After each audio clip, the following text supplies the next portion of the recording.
Halo teman-teman, langsung aja. Tema kali ini yang akan kita angkat adalah pelecehan seksual.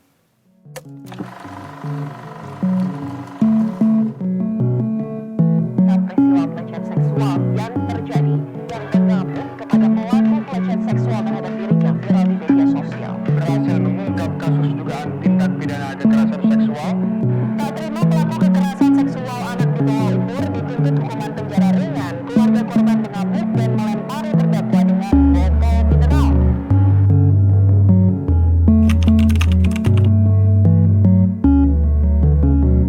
Oke, menurut data, pelecehan seksual berdasarkan gender itu ternyata didominasi oleh wanita.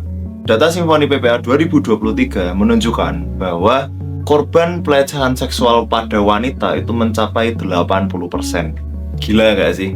Wanita itu ibu kita loh teman-teman. Istri kita teman-teman. Tapi, bukan cuma itu yang mau kita bahas. Ternyata yang bisa mendapatkan pelecehan seksual itu tidak hanya wanita. Pria itu juga bisa mendapatkan pelecehan seksual. Ini terjadi waktu aku masih sekolah. Waktu itu waktu pulang, dan tiba-tiba ada satu ibu-ibu yang memberhentiin aku karena dia minta tumpangan dari aku. Tentu sebagai siswa yang mencoba untuk jadi orang baik pada umumnya, aku beri dia tumpangan. Dan ketika dia bonceng aku, dia mulai menawarkan aku untuk main dengan satu perempuan. First impressionku adalah mungkin ibu-ibu ini adalah seorang mami atau seorang germo mucikari karena ya cara bicara dia dengan menawarkan itu. Yang waktu itu aku tidak tahu intensi dia apa. Tetapi di saat itu juga mulai keluar candaan-candaan kotor seperti mohon maaf ya burung besar, terus banyak gestur-gestur aneh yang membuat aku tidak nyaman pada saat itu, dan banyak sekali candaan jorok. Dan waktu setelah sampai, dia pun ngasih nomornya itu ke aku, nomor ibu-ibu itu. Dan beberapa hari kemudian, aku dipanggil oleh guruku dari kelas. Guruku bilang kalau ada yang telepon, dan guruku bilang kalau yang telepon ini adalah tanteku. Setelah aku cek nomornya, nomor ini ternyata adalah nomor yang sama yang diberi sama ibu-ibu kemarin. Dan tentu ini bisa kita simpulkan kalau ibu-ibu ini nekat untuk nelpon sekolah untuk nyariin aku. Dan pakai modus kalau dia ini kerabatku dan punya oleh-oleh dari Australia. Ya seperti itu sih ceritaku.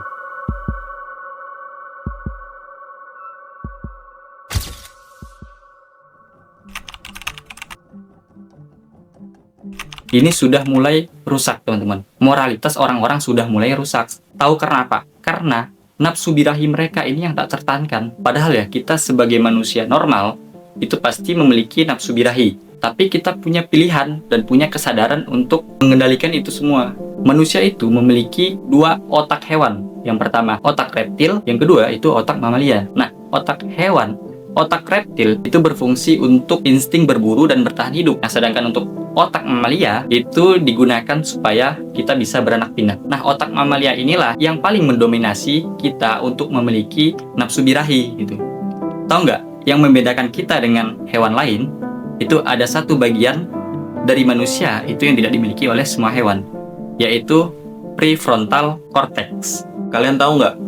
Prefrontal cortex itu bagian otak yang dimiliki manusia. Itu bisa memberikan kita kesadaran, bisa memberikan kita akal, bisa memberikan kita kecerdasan yang jauh lebih baik dengan hewan manapun. Tapi udah tahu kita memiliki kecerdasan yang lebih. Kenapa sifat kita seperti hewan? Coba deh, buat kamu-kamu yang nonton ini, apalagi kamu yang menjadi pelaku pelecehan seksual, coba kalian bayangkan, yang dilecehin itu ibumu sendiri.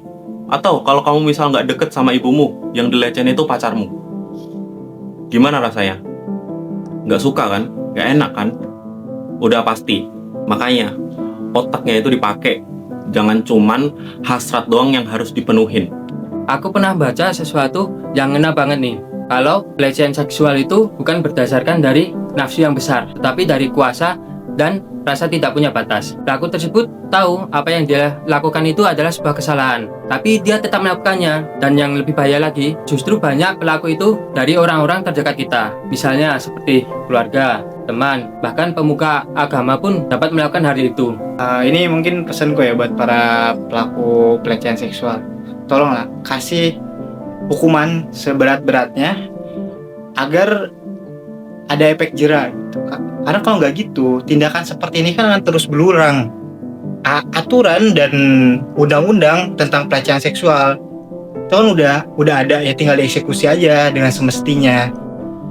Jangan ada keringanan-keringanan hanya karena punya hak-hak spesial. Dan mungkin kalau kamu tanya solusi bijaksananya itu apa? 1. Akui kalau pelecehan seksual itu nyata dan bisa dialami sama siapa aja. 2. Kalau kamu adalah seorang korban, ya jangan diem, cari bantuan. Kalau perlu laporin orang yang melecehkan seksualmu itu. Yang 3, ini adalah lingkungan pendidikan rumah. Ajarin ke anak-anak bahwa tubuh mereka itu adalah aset yang berharga. Ajarin juga ke remaja bahwa kontrol diri itu adalah kedewasaan, bukan kelemahan. Dan yang terakhir, yang mungkin ini paling penting, yang paling penting di antara semua solusi bijak yang aku katakan tadi, 1. Mulai dari dirimu sendiri. Jadi daripada kita sibuk menghakimi orang-orang pelaku, mending kita perbaiki diri kita sendiri, karena itu adalah the only thing yang bisa kita kontrol. Dan gampang, gak perlu jadi pahlawan besar. Yang penting kita jadi manusia waras. Terima kasih sudah menonton.